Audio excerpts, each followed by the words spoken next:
Control F and Control R. Okay, now we are being recorded, and and you're looking good with a red T-shirt and everything. Yeah, well, it's summertime, so I don't have the bow tie today.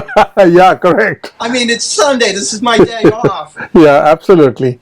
So whenever you're ready, we start off. I'm talking with I'm speaking with Anthony Samsel. Today is the 23rd of August, 2019, and he has something to say about about the report that came out somewhere in Europe and published in in some magazines from Antoniou and his colleague regarding glyphosate's ability to get inside the protein or its inability to get inside. Go ahead, Anthony. We're discussing a paper that just came out in the British journal, BMC publication. I don't know if you can see that. Can you see that? Yes, I can. Glyphosate does not substitute for glycine in proteins of actively dividing mammalian cells. So it's a new assault paper. I call it an assault paper by Michael Antonou and Robin Minaj and others, because this is the second paper that that has come out where they have attacked Anthony Samsel and I and our work concerning glyphosate. They don't accept the fact that glyphosate can form peptides and thus form proteins. So the title of their paper, Glyphosate Does Not Substitute for Glycine in Proteins of Actively Dividing Mammalian Cells, is actually misleading. And the reason it's misleading is because glyphosate does form peptides. Okay. And that's in the literature. Not only does glyphosate form peptides, but its metabolites also form peptides. And peptides join together to form proteins. And how do we know this? Let me grab one of my files here. This is on peptide synthesis for glyphosate. Tell me something. The peptides are made inside cells? Yes. So the reason the proteins are made in segments is because sometimes it's too big to fit inside a cell, and that's why it makes peptides which goes outside the cell, and then more peptides join together make a protein. Is that more or less correct? Yeah, that's more or less correct. Okay. And once the peptides are ejected from the cell, there are post-translational effects that can also be exercised on the peptide. Not only joining it together, but the polypeptide can be cut at various segments and other amino acids inserted. Oh, I see. Okay. Additionally, those peptides and the polypeptide chain that's formed can go through other post-translational modifications such as acylation, phosphorylation, phosphonylation, carbonylation. There are a number of chemical processes that can be exercised on the peptide and polypeptide as it's assembling the specific types of proteins. Okay, I said that it's known that glyphosate and its metabolite AMPA and other metabolites of glyphosate can form peptides. This has been disputed for some time by Minaj and Antonio. Here's a paper right here. I don't know if you can see it. Oh, yes, I can. Okay, antibacterial activity and mechanisms of action of phosphonopeptides based on amino methylphosphonic acid. That's one of glyphosate's metabolites, AMPA. And in this paper, they show construction of peptides using AMPA. Now, this is the U.S. patent for the ELISA glyphosate test. Okay. For determination of glyphosate by the ELISA method. Okay. In this U.S. patent, they show glyphosate peptides that are made with aspartic acid in glyphosate, glutamic acid in glyphosate. You can make virtually any peptide with glyphosate and our natural amino acids. You can do this using a chemical catalyst, or it can be done enzymatically with bacterial enzymes. Okay. So this is all possible, all plausible. In the fifth paper we wrote about glyphosate, matter of fact, let me grab that paper.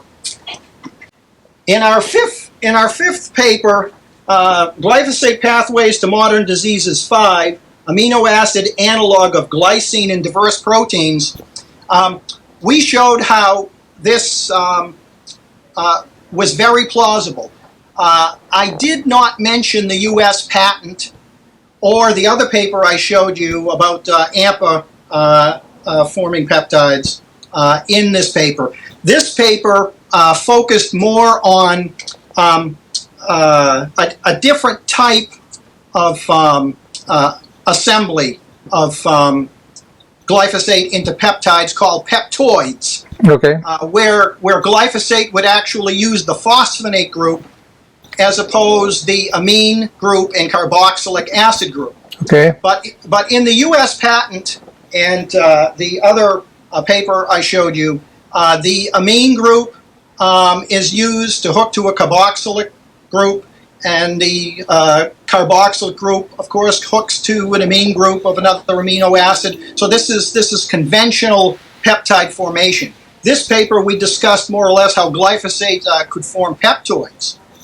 I did not go into the discussion where it actually has been used to form peptides, and showing that it can enter into proteins. So the claims made by Minaj and Antoniou, based on their title and all the sensationalistic press that this paper has received, saying that we're wrong, saying that glyphosate can't become part of peptides and proteins, well, the face value of this, it belongs in the trash. It's false, because glyphosate can form peptides. It's in a U.S. patent.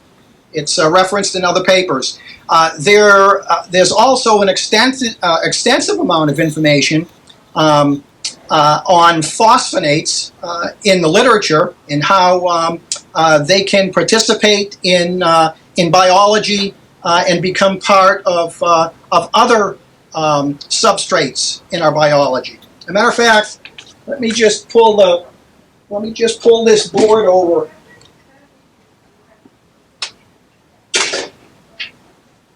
Can you see that? Yes. Can you read it? I can read the glyphosate part on top, and I think the bottom one, well, maybe you need to take some lessons in handwriting, but peptides, and then there is a sign, and then it says proteins. Next one is carbohydrates, and next one is fats. Okay, that's easy. This is just scribbled. Glyphosate can chemically bond and become part of peptides and proteins. Right. We know that from other papers and a U.S. patent. Also, there are companies that will custom make up peptides for you, and they can use glyphosate. They can use BMAA, which we discussed in Glyphosate 5. They can use glufosinate, which is another amino acid. They can make peptides from that, and there are many other non-canonical amino acids, non-proteinogenic amino acids of our biology that occur in natural organisms that can be used to form peptides as well. So glyphosate will form peptides. and enter into proteins. Glyphosate also chemically bonds with carbohydrates in biology. And carbohydrates are saccharides, or sugars, starches, and cellulose. This is how we find glyphosate in women's feminine napkins, in cotton products that are grown using glyphosate.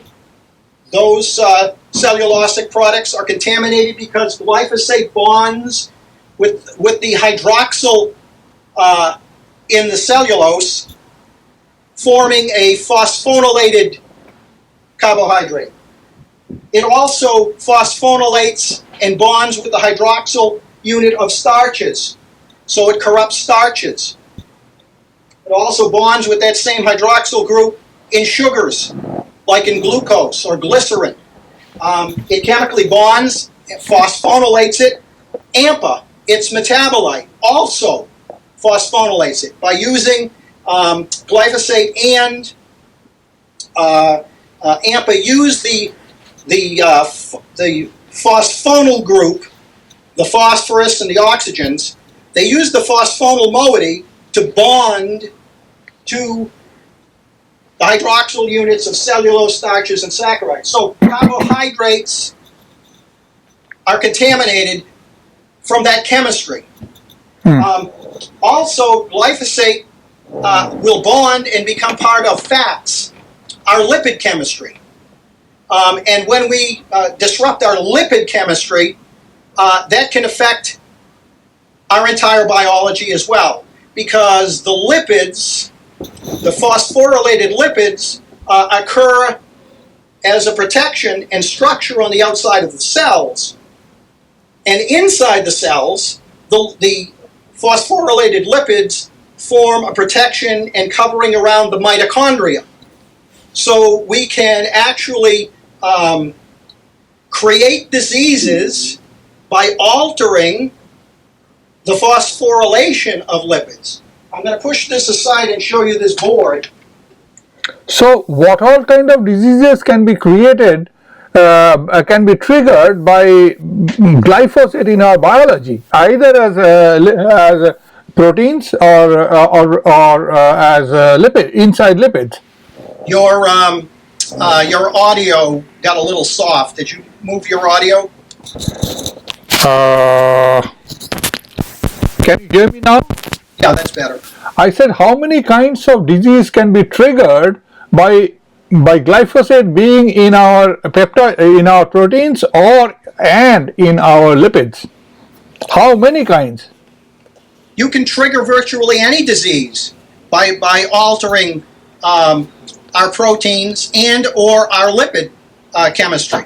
A new paper I'm working on now, based on lab work that I've done, I've extracted the lipids from tissues of plants and animals, and in those lipids there are what's known as lecithins. And lecithins are a combination of various phosphatidyl lipids. Phosphatidic acid has that phosphate group that phosphorylates the lipids on a glycerol backbone. I don't know if you can see it. Can you see the board behind me? Yes. There are phospholipids, and the phosphoglycerides include phosphatidylserine, phosphatidylethanolamine, phosphatidylcholine, and these, as I mentioned previously, these protect the outside of every cell of our biology, and of plants and other living things. Okay. Every cell is encased with these phosphorylated lipids to protect them. And in the cell are mitochondria. Well, you can alter the head groups of these phosphatidyl compounds with glyphosate. And instead of phosphatidic acid, you can use glyphosate, which is a methylphosphonic acid, and it creates a phospholipid. And anytime you change out a lipid, you affect the function of the cell. Okay, I have a question. You said you can replace, but instead of a man knowingly replacing, can this replacement happen simply because glyphosate is in the food chain? Yes, and Monsanto knew that in 1974. Now let me show you a paper.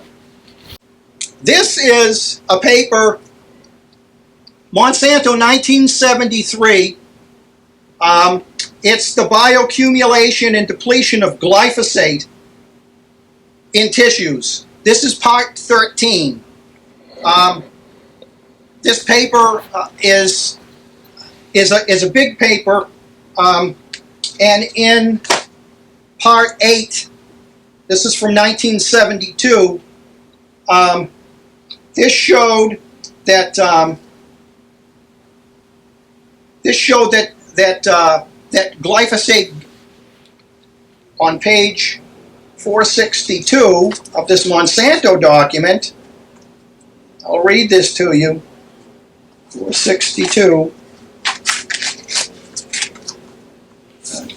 You can see that here. It says trade secret study of Monsanto, whatever.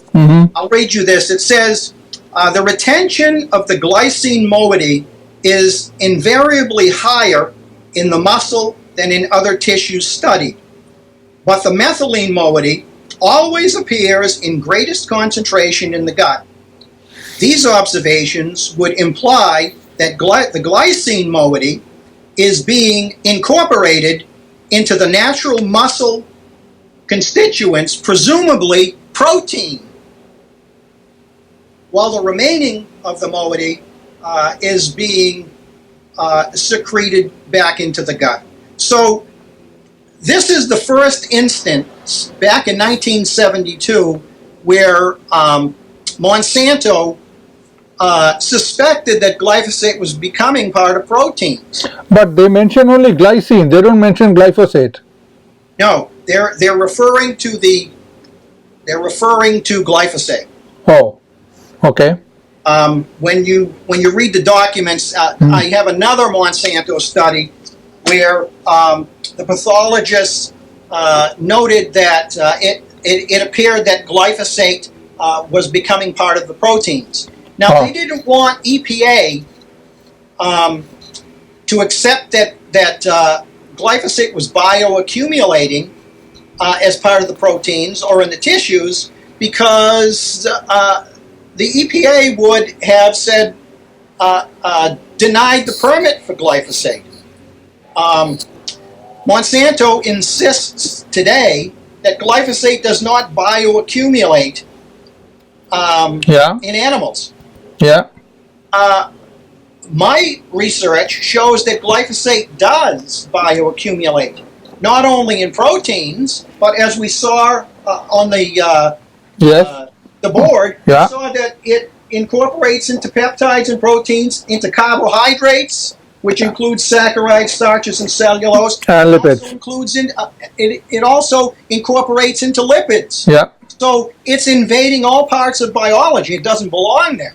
A problem with Monsanto's studies, where they fed massive amounts of glyphosate to the animals, and said, well, we don't see any massive bioaccumulation.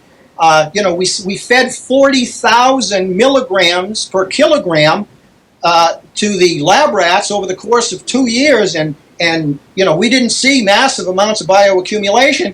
Well, they wouldn't, because of glyphosate's solubility.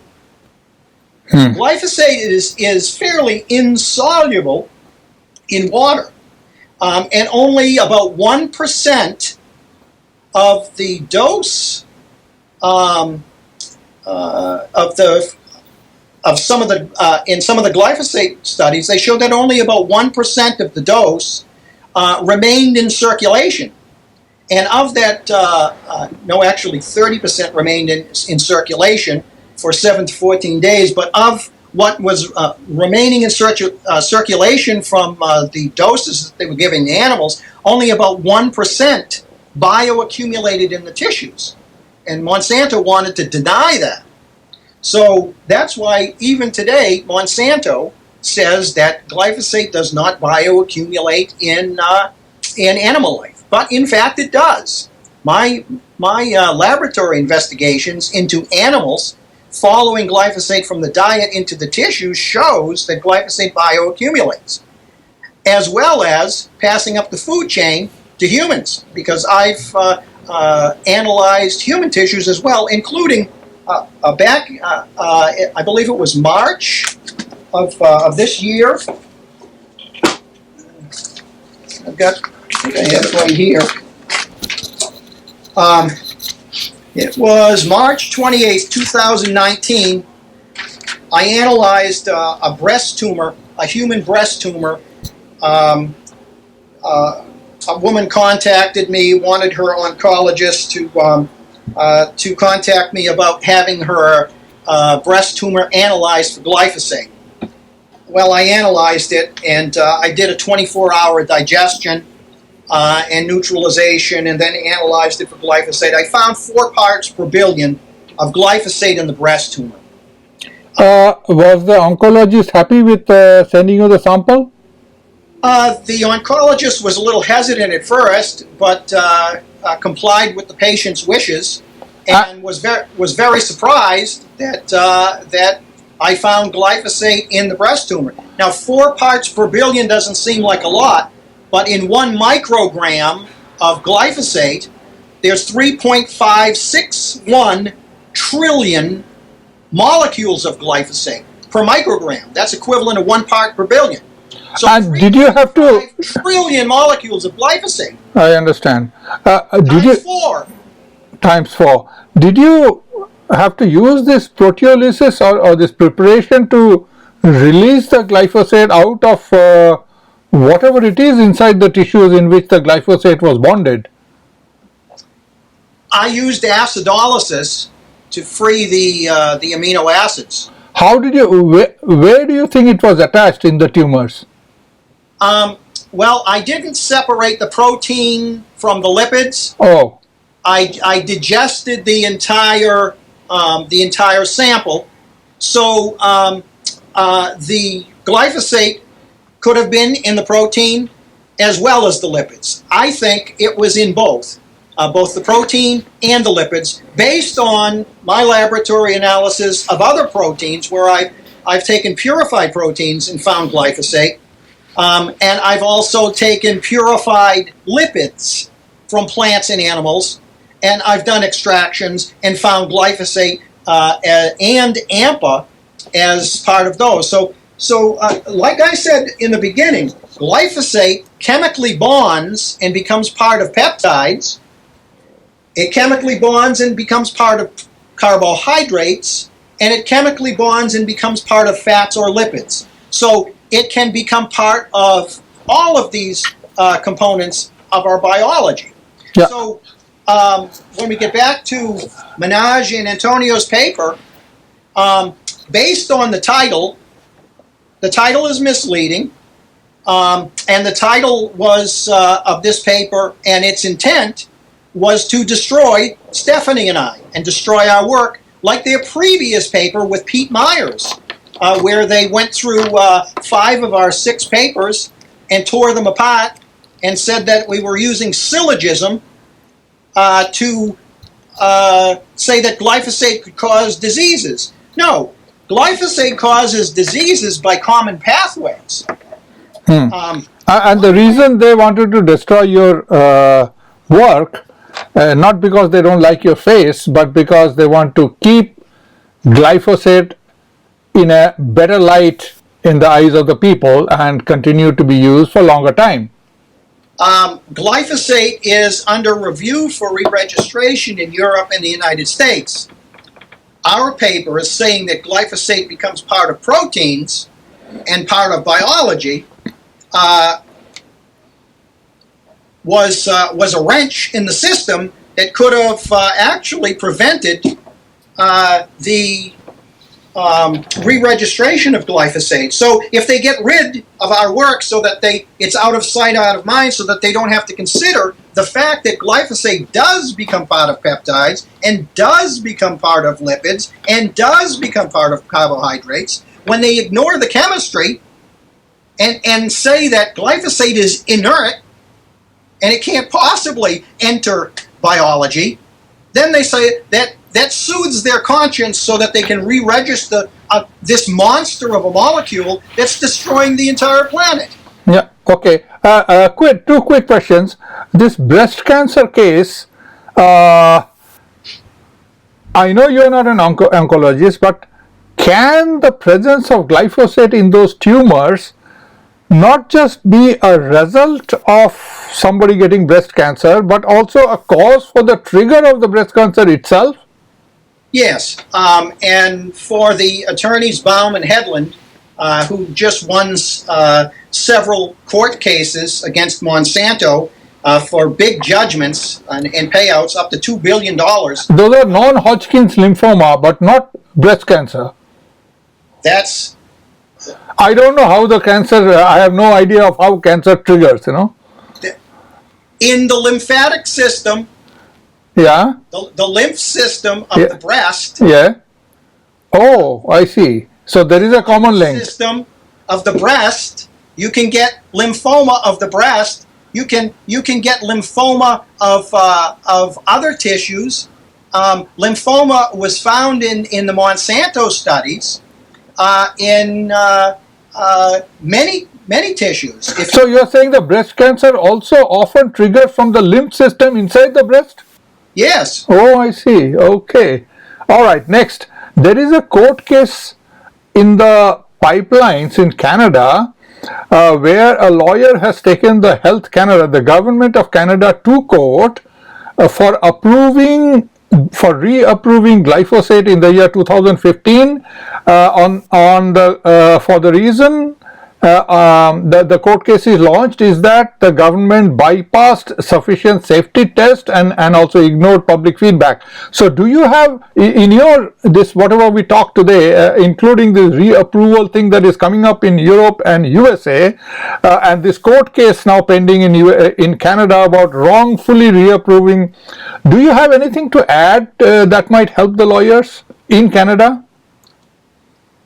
The fact that glyphosate becomes part of tissues and bioaccumulates up the food chain shows that glyphosate is a problem in biology. There are several recent papers that have been released showing glyphosate's effects on the bacteria of our gut, showing glyphosate's effects on non-alcoholic fatty liver disease. I mentioned a few minutes back that glyphosate can cause virtually any disease of the common diseases that we see these major increases in: kidney disease, liver disease, heart disease, cancers, enzyme deficiencies, malabsorption. Glyphosate can cause all of these. When it becomes part of, again, peptides, when it becomes part of carbohydrates, and when it becomes part of lipids. Getting back to lipids, the lipids control the function of the cell and cell signaling. And so the lipids control what that cell is going to do and how it's going to behave. And when you change out the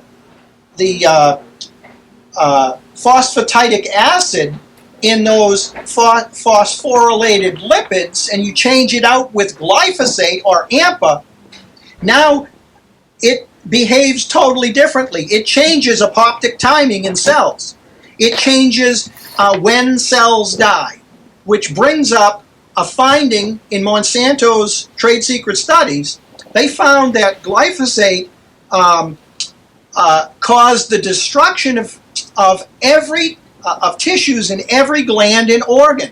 When they change the way or when the timing of when cells die, and I've heard talk that cancer can be described as a disease where the cells are unable to die. That's true. Their switch for replication gets jammed on, and they just keep multiplying and multiplying, and does not die. And does not die until it kills you. Yeah, until you die, So yeah. That's right. Okay. It wipes out biology. It wipes out glands and organs. But, so last words on the Antonou paper. Okay. Last words on the Antonou paper is it's misleading. Glyphosate does form peptides and get into proteins, as well as what we discussed, into lipids, into carbohydrates. Also, in their study, they fed the cancer cells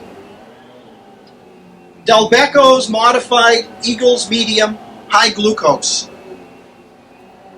This is what they fed the cancer cells, and then analyzed those cancer cells to see if they had taken up glyphosate.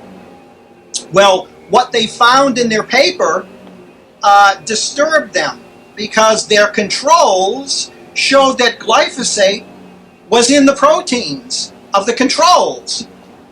So they said, well, we didn't feed the controls with glyphosate, so glyphosate can't possibly have been in our controls. They didn't analyze the solution that they were feeding the cancer cells, Delbecco's glucose. Glucose is made from genetically engineered corn. They extract the starches from genetically engineered corn that's grown with glyphosate, and then they hydrolyze the starches to make glucose. And that glucose goes into pharmaceuticals and into soft drinks. So you are going to test this glucose to show glyphosate is there or not, or what? Yeah. This week. Glyphosate is in glucose, but I'm going to just test this solution just to show that it's in this particular product. Even if it's not found in this product, sometimes glyphosate is at low levels that eludes detection. In order to detect glyphosate in a substrate, you have to separate it from the substrate first. Of course. Otherwise, you can't read it right. Using high-pressure liquid chromatography or right. the ELISA method until it's separated from the protein or the fat or whatever it's connected to. Correct. So, and then there are levels of glyphosate that are below the detection levels. Right. But you could find them if you did crystallography experiments where you take, say, you take glucose and glyphosate and you crystallize them together so that they chemically bond at low levels. You can see through X-ray crystallography the patterns that are set up and how it bonds. Then you solve the problem to show exactly where and how glyphosate is bonding to the particular substrate that you're looking at. I'm about to do some continuation of experiments that I was doing back in 2017 with the help of the lab director of the Lawrence Berkeley National Laboratory. I was doing some work out there looking at how glyphosate inhibits our digestive enzymes. I found that glyphosate inhibits our digestive enzyme lipase totally. It totally inhibits it. And lipase is necessary for our body to metabolize fats. Yeah. Okay. So last minute. Go ahead. Close it down. We are taking too long. Close it down. Glyphosate corrupts many substrates, including peptides and proteins, including our lipids, including carbohydrates. Glyphosate chemically bonds. There's a U.S. patent that shows that glyphosate forms peptides with our amino acids. There's other papers that show that glyphosate can be used. Its metabolite AMPA also forms peptides. So the claim made by Menage and Antoniou is basically false and misleading. The paper was written to shut down the concept that glyphosate could incorporate into proteins. Monsanto and Bayer don't want people to think that glyphosate can become part of their biology. They want people to think that it's inert. I think that Menage, Antoniou, Myers, Michael Hansen, and all those people that are involved in these attacks against Stephanie and I think their work should be censured. I think that Menage and Antoniou's latest paper should be pulled from the BMC journal, and I think they should be fired from King's College. I think that would be the ultimate retribution for besmirching our good name and misleading people. Done. So that was the video. I initially thought of making a short one, but I couldn't cut it down. He said a lot of important things, so I didn't know where to cut.